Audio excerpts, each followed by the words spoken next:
दोस्तों एक बार फिर से आपका स्वागत करते हैं आपके इस यूट्यूब चैनल में। और आज की इस वीडियो में हम जेके एसएसबी क्लास 4 की जो फाइनल सिलेक्शन लिस्ट परसों आई है उसमें कुछ कैंडिडेट्स का नाम नहीं है और बहुत सारे ऐसे कॉमन डाउट्स कैंडिडेट्स लगातार पूछ रहे हैं। डीएम्स आ रहे हैं, डायरेक्ट मैसेजेस आ रहे हैं इंस्टाग्राम पे बहुत ज़्यादा और कमेंट्स भी आ रहे हैं। तो उन सभी को लेके आज हम एक कॉमन डाउट सेशन करने जा रहे हैं जिसमें हम आपके सारे डाउट्स क्लियर कर देंगे क्लास 4 की सिलेक्शन लिस्ट के रिलेटेड। तो वीडियो में आगे बढ़ने से पहले मैं चाहूँगा कि अगर आप मेरे यूट्यूब चैनल पर नए हैं तो मेरे चैनल को सब्सक्राइब करें, वीडियो को लाइक करें और शेयर करें। इसी के साथ साथ में दोस्तों वीडियो की डिस्क्रिप्शन में आपको हमारे इन सभी सोशल मीडियाज़ के लिंक्स मिल जाएंगे। आप हमारे इन सोशल मीडियाज़ पे जाके हमें ज़रूर फॉलो करें। और मोस्ट इंपॉर्टेंटली वीडियो की डिस्क्रिप्शन में आपको हमारे इस टेलीग्राम चैनल का लिंक मिल जाएगा। आप हमारे टेलीग्राम चैनल पर जाके हमें ज़रूर ज्वाइन करें। अब देखिए टेलीग्राम चैनल का ऐसा है कि हम आपको यहाँ पे बहुत सारा स्टडी मटेरियल प्रोवाइड करते हैं, नई जॉब अपडेट्स देते हैं, कुछ भी नई चीज़ हो आपके रिलेटेड रिलेवेंट तो हम आपको वो सारा यहाँ पे अपडेट कर देते हैं। तो चलिए हम चलते हैं सीधा उस सिलेक्शन लिस्ट पे और करते हैं बात। देखिए दोस्तों, सबसे पहली चीज़ जो यहाँ पे मैं आप सबको क्लियर कर देना चाहता हूँ कि कुछ कैंडिडेट्स हैं जो ये बता रहे हैं कि सर पिछली लिस्ट में हमारा नाम नहीं, पिछली लिस्ट में हमारा नाम था और इस वाली लिस्ट में हमारा नाम नहीं है। What is the reason behind it? देखिए सबसे पहली चीज़ तो मैं ये आपको क्लियर कर देना चाहता हूँ कि जो पहली सिलेक्शन लिस्ट आई थी वो कैंसिल क्यों हुई थी। वो कैंसिल इसलिए हुई थी कि उसमें टेक्निकल फॉल्ट था according to JKSSB, what JKSSB claimed. तो उस हिसाब से तो जो पिछली सिलेक्शन लिस्ट आई थी, पिछली सिलेक्शन लिस्ट में क्या था कि आपका जो है वो कुछ टेक्निकल एरर और टेक्निकल फॉल्ट्स की वजह से जो है वो उस सिलेक्शन लिस्ट को जो है वो कैंसिल कर दिया गया था।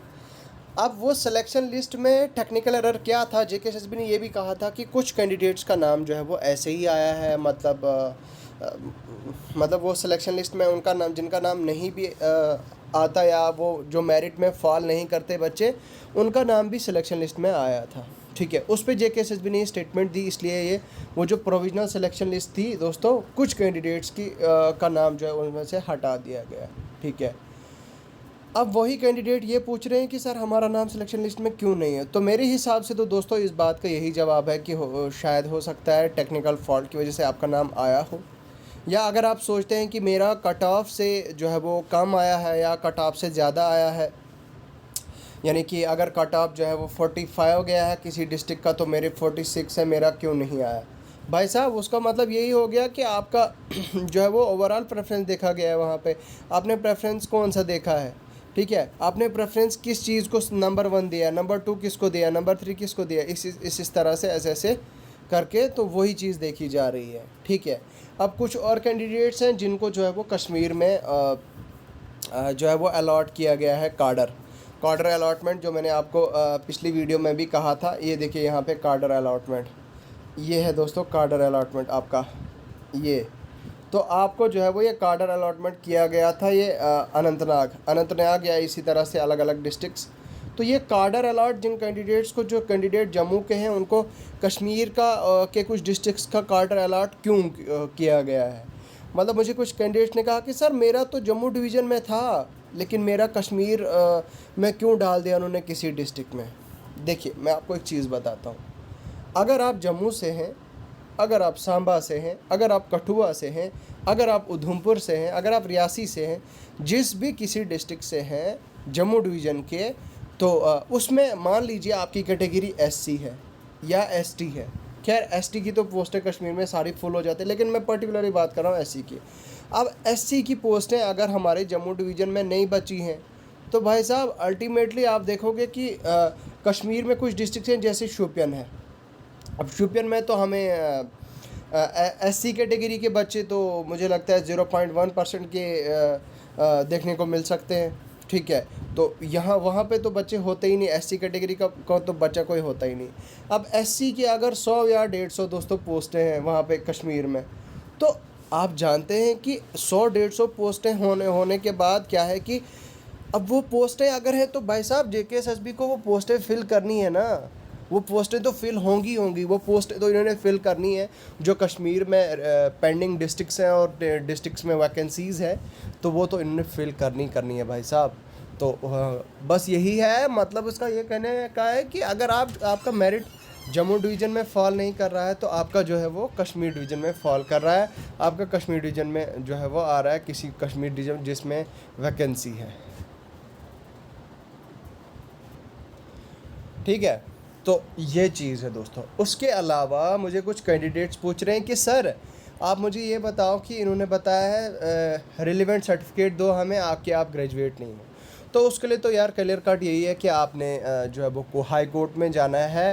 तो फर्स्ट क्लास मैजिस्ट्रेट का जो है वो सिग्नेचर होना चाहे, उसमें साइन होना चाहे, वो आप अपने तहसीलदार से भी बनवा सकते हो। अपने एफिडेविट बनाना है, वहाँ से तहसीलदार से साइन करा सकते हो, किसी एडवोकेट से वो करा के बनवा के।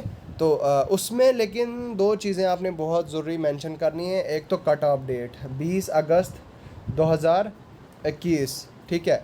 20 अगस्त 2021 से 20 अगस्त 2020 से पहले जो कैंडिडेट्स ग्रेजुएट हैं they are not eligible for the class 4th, और जो उसके बाद एलिजिबल हैं तो वो जो है वो एलिजिबल हैं। ठीक है, मतलब उसके बाद जो ग्रेजुएट हुए, कहने का मतलब ये है कि 20 अगस्त 2020 से पहले जो ग्रेजुएट हुए हैं वो एलिजिबल नहीं हैं क्लास 4th के लिए।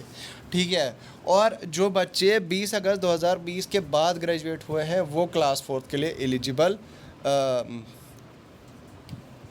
हैं। ठीक है, तो मतलब 20 अगस्त 2020 के बाद जो कैंडिडेट ग्रेजुएट हुए वो एलिजिबल हैं क्लास 4th के लिए। ठीक है, तो बस यही है दोस्तों।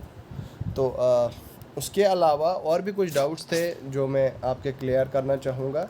यहाँ पे जो है वो प्रोडक्शन ऑफ डिसेबिलिटी सर्टिफिकेट है। यहाँ पे दिखाया जा रहा है कि release the recommendation of with respect to matric pass. अब ये तो आपको भाई पता ही होना चाहिए कि मैट्रिक पास है तो दैट मीन्स कि आपके 10th का सर्टिफिकेट आपसे मांगा गया है। ठीक है, तो ये कुछ ऐसे पॉइंट्स थे, ये कुछ ऐसे डाउट्स थे जो मुझे आपके क्लियर करने थे।